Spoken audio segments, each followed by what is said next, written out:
EA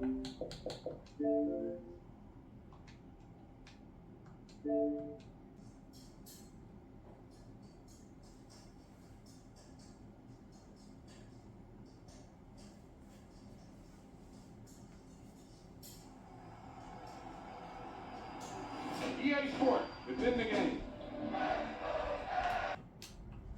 Sports from the Coliseum Oakland, our tribute to the coach, the John Madden Legacy Game. I'm Brandon Gaudin here to take you.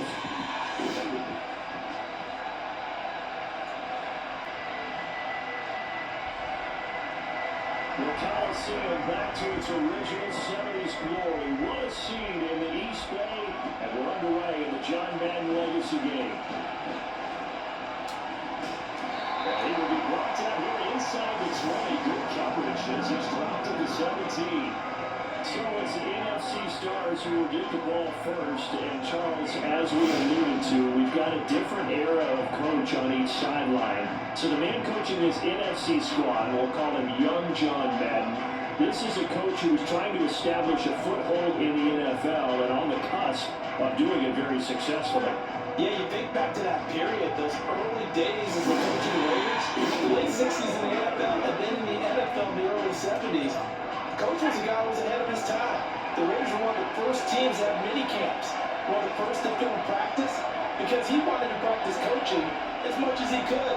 And his teams, they were successful right from the start of his head coaching tenure. They start on the ground here at Sanders. So as we mentioned at the top, let's take you through the life of John Madden. And you know, it's very fitting that we're here back in the Bay Area, not just because John's so associated with Raider football, but also because this was where he spent his formative years.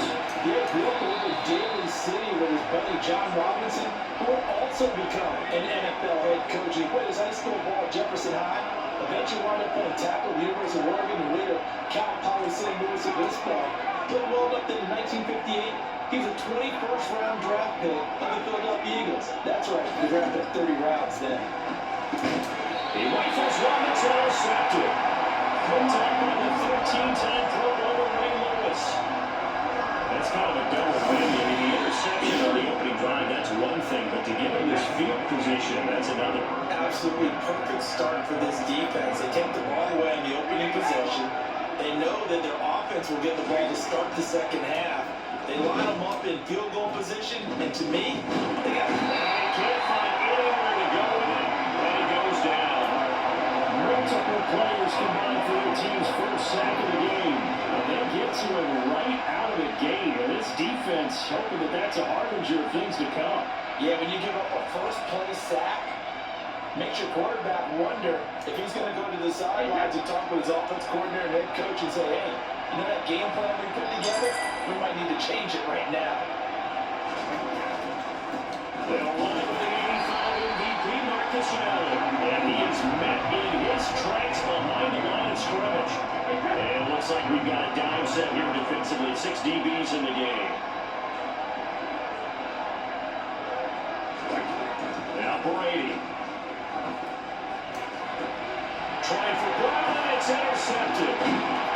And he'll get this back to the 32-yard line. Well, that one was in the air for an agonizingly long time. Just begging to be picked off, wasn't it? It's one thing if you're throwing a ball like that, trying to throw someone open or lead them into an area. That ball needed to be thrown with a lot more conviction. As a result, it's an easy interception.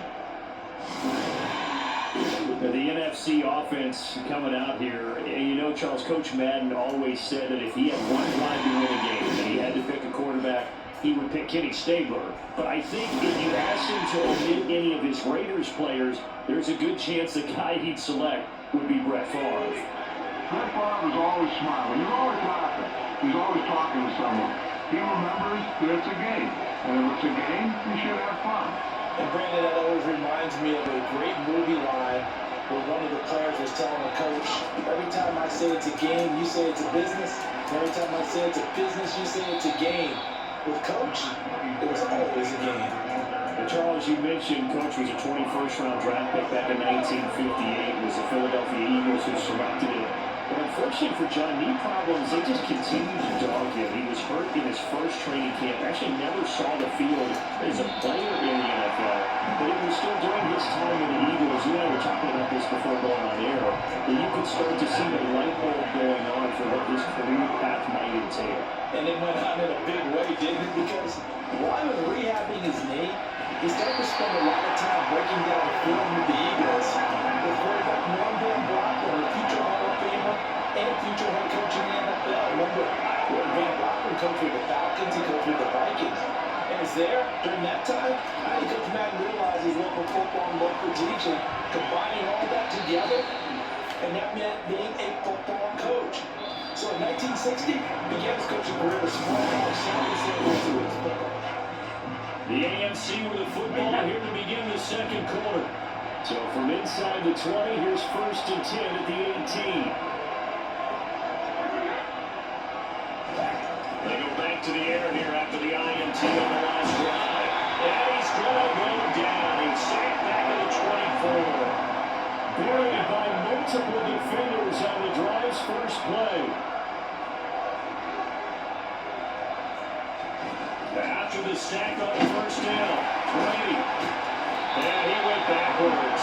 But we got at the 30. Charles, you know, it was in the early 1960s and a young John Madden made the acquaintance of the owner of the Oakland Raiders, one Al Davis, of course, and the two, they really bonded. Would become one of the best owner-coach duos in NFL history. And now a fumble. Brady loses the football. And it's scooped up by the NFC. The big man, get the oxygen tank ready. And he will take this back. A fumble return for an NFC touchdown. The big boy earning his lunch. That's what you call rumbling with the ball, Charles. Big man with football. He wasn't just earning lunch, Brandon. He was earning dinner. He was midnight snack. Everything that you could possibly do, he did it on that play to pick up the ball and go.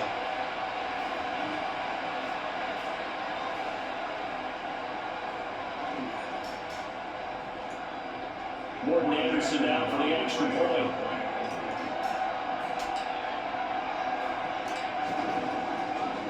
Oh, and now they're going to fake him. And he is not going to make it. They stop him up short, and this will remain a 6-0 ball game. I thought the days of the fake extra point were numbered once they moved these kicks back to the 15. Apparently I was mistaken. Yeah, I was wondering who was ever going to try to do this. In fact, I couldn't wonder. I didn't think it would ever happen. Taking a fake from the 15-yard line to try and pick up an extra point. I didn't think anyone would ever call this. And the AFC making their way out, and it's one of Coach's favorites, another local guy, Tom Brady, who will be at the controls.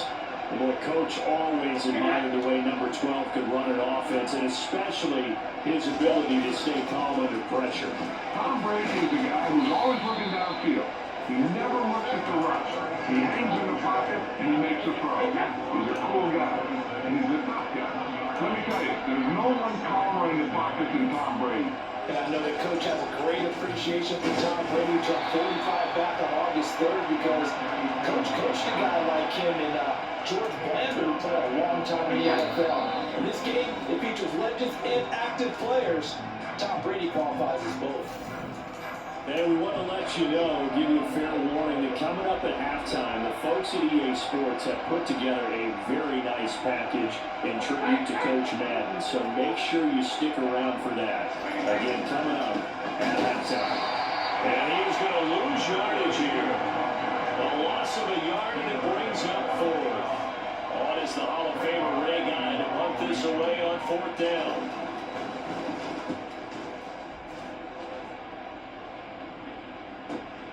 Here's Hester.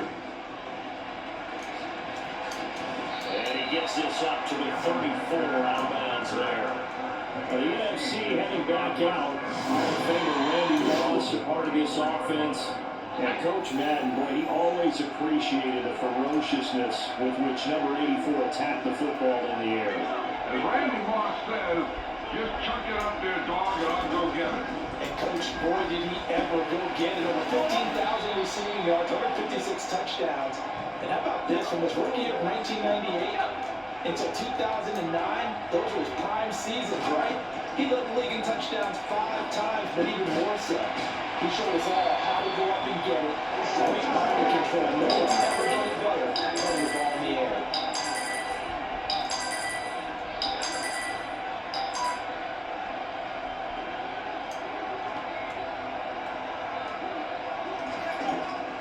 On 1st and 10, it's Sanders. And the running lane's non-existent in this first half as they'll stop him behind the line.